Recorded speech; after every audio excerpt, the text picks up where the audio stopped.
अस्सलाम वालेकुम जी, की हाल है? ठीक ठाक राजी बाजी तो वैसे ठीक है।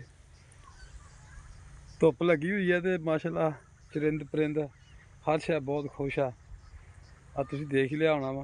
माशाल्लाह धुप्प दे विच खेडदे फिरदे परिंदे वगैरह चिड़ियाँ। ए वेखो जिहड़ी शै भी मतलब लभ रही है वो खा रहे हैं।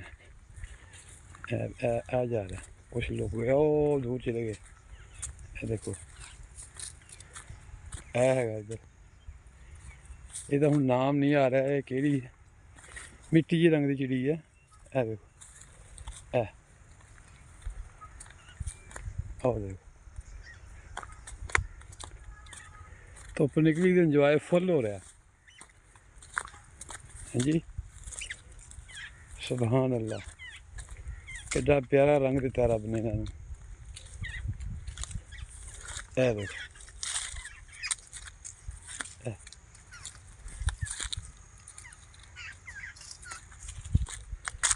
मेरे अगे अगे उड़ियां जा रही। ए देखो ए बैठी है।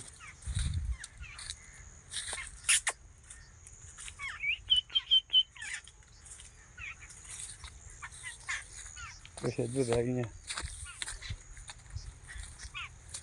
तेन आवाज आ रही होनी। देखो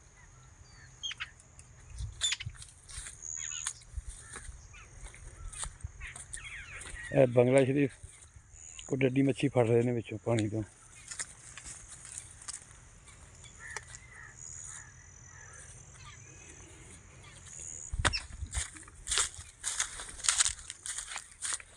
चल भाई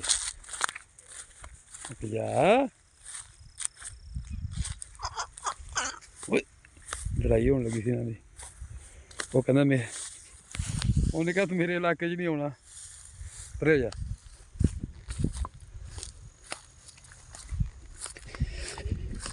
लो जी मैं चलिया वा नींबूआं नूं जरा वेखिए की हिसाब किताब वो नाल दे किले स्प्रे हो रही है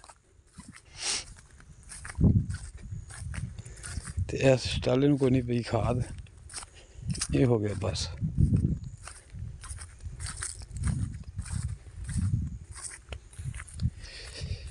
अल्लाह पाक रहमत करे, अल्लाह पाक रिज़्क दे हर एक नूं। माशाल्लाह अपनी कणक है बहुत ही माशाल्लाह सोहनी है, अल्लाह की रहमत नाल निकली है। तेन विखाना वा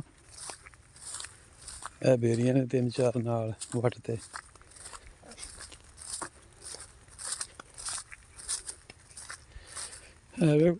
माशाल्लाह सोहना रंग निकला।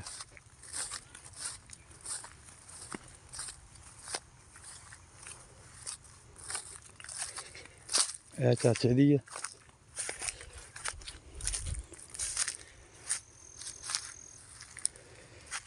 इस टाला भी चाचे का लेकिन इन्होंने खाद नहीं पई। बंदे कमाद वड्ढने वाले आ गए। कमाद रह गया तेरे डंग दा बस। अल्लाह पाक खैर करे। ए अपने नींबू देखो माशाल्लाह अजे नहीं तोड़ना माड़ा वाड्डा हो जाए। ये पहले जो फल 1-2 दाने होंगे जी तो इंशाअल्लाह उम्मीद है अल्लाह के घर च कि गर्मियां नूं ये कोई रौनक लाणगे। यह देखो बूटा पूरा तैयार हो रहा है।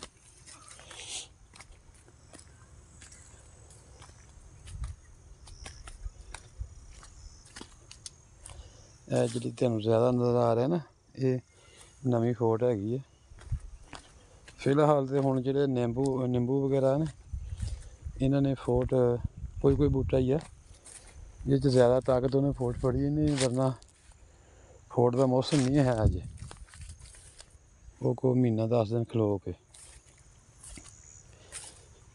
देखो माशाल्लाह अल्लाह मेरे तो हुक्म है इंशाअल्लाह गर्मियां च पूरे बूटे बन जाएंगे। यह बूटा खट्टी का लग रहा है मैनू।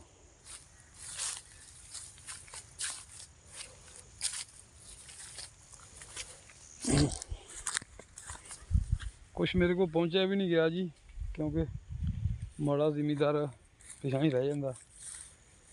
ਤੇ ਅੱਲਾ ਪਾਕ ਖੈਰ ਕਰੇਗਾ ਇੰਸ਼ਾਅੱਲਾ ਤਾਲਾ। ਦੁਕਾਨ ਦੇ ਵੀ ਬਹਿਣਾ ਹੁੰਦਾ। ਤੇ ਇਹ ਵੇਖੋ ਇਹ ਨਿੱਕੇ ਨਿੱਕੇ ਦਾਣੇ ਤਾਂ ਨਜ਼ਰ ਆਉਂਦੇ ਉਹਨੇ ਕਾਫੀ ਸਾਰੇ ਲੱਗੇ ਮਾਸ਼ਾਅੱਲਾ। ਇਹਨੂੰ ਇਹਦਾ ਪਹਿਲਾ ਹੀ ਫਲ ਹੈ ਜੀ, ਇਹ ਜਿਹੜਾ ਵੀ ਲੱਗਾ ਇਹਨੂੰ ਸਾਰਿਆਂ ਦਾ ਪਹਿਲਾ ਹੀ ਫਲ ਹੈ। ਤੇ ਪਹਿਲਾ ਫਲ ਥੋੜਾ ਹੀ ਹੁੰਦਾ। ਹਾਂਜੀ ਆ ਗਏ ਮਸਲੋ ਮੁੰਡੇ ਲੋ ਤਾਂ ਲਾਦਾ ਘੁੰਮ ਵੀ ਝਟਪਟ ਹੀ ਲੱਗਾ ਹੈ। ਅੱਲਾ ਰਹਿਮਤ ਕਰੇ, ਅੱਲਾ ਨੂੰ ਬਖਸ਼ੇ।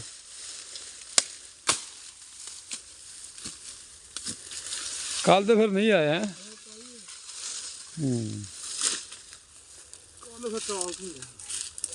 वो फिर परोने आए थी, मजबूरी सी।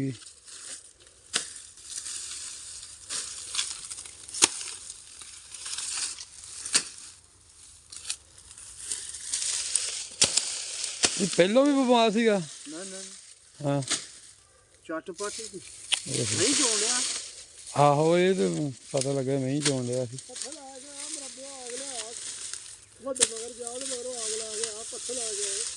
ਇਹ ਉਦੋਂ ਜਿਹੜਾ ਧਿਆਨ ਨਾਲ ਜਿਹਨੇ ਆਗ ਖੜੇ ਉਹ ਤਾਂ ਨਹੀਂ ਸੀ। ਅੱਛਾ ਵੇਖੇ ਮੈਂ ਸਾਰੇ ਉਦਾਂ, ਮਤਲਬ ਮੈਨੂੰ ਨਾ ਨਾਵਾਂ ਦੀ ਪਛਾਣ ਨਹੀਂ ਗਈ।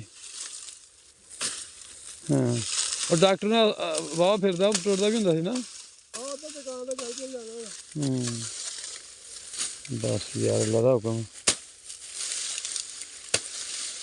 जिंदगी मौत अल्लाह दे इख्तियार है।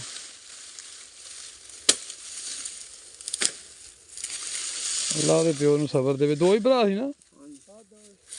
अल्लाह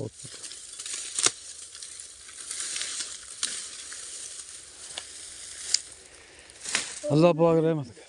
हाँ हाँ लिखी नहीं सी, दाना पानी खत्म हो गया दुनिया का। तुरया फिर बहाना होंदा है, मौत एक बहाना दे जरिए, बहाने जरिए आनी है। अल्लाह पाक ने बहाना बनाना कोई ना कोई।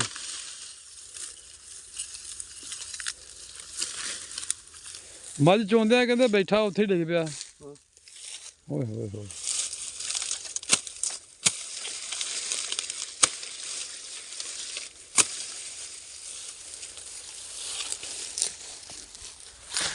जी साडा एक वीर भरा सीगा ते इस तरह हवेली दे विच बैठे मझ चोण डे ने।